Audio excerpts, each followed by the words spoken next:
Hi, welcome அவர் திருமதி cook channel. இன்னைக்கு நம்ம ஆட்டு மூளை பொரியல் செய்ய போகிறோம். வாங்க எப்படி செய்யணும்னு பார்க்கலாம். ஆட்டு மூளை 2 எடுத்துக்கிட்டேன். பாத்திரத்தை வச்சு எண்ணெய் ஊற்றிக்கங்க. எண்ணெய் நல்லா காஞ்சதும் கடுகு சேர்த்துக்கங்க. கடுகு நல்லா பொரிஞ்சதும் கருவேப்பிலை சேர்த்துக்கலாம். சின்ன வெங்காயம் பொடிசாக நறுக்கி வச்சது அதையும் சேர்த்துக்கலாம்.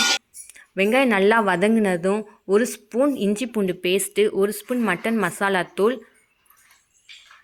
1/4 ஸ்பூன் மஞ்சத்தூள், 1/2 ஸ்பூன் மிளகாய்த்தூள், 2 தக்காளி பொடிசாக நறுக்கி வச்சுருக்கேன் அதையும் சேர்த்துக்கங்க.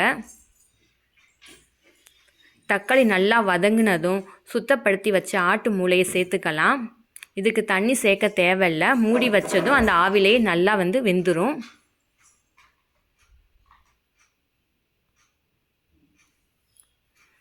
சூப்பராக வெந்துருச்சு.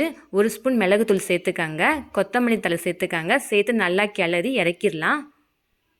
ரசம் சாப்பாட்டுக்கு சூப்பராக இருக்கும். தோசைக்கு சப்பாத்திக்கு எல்லாத்துக்குமே இது டேஸ்ட்டாக இருக்கும். நீங்களும் ட்ரை பண்ணுங்கள், சுவையாக இருக்கும்.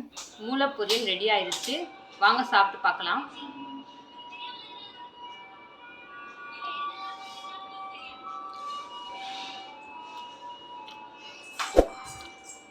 சூப்பராக இருக்குது.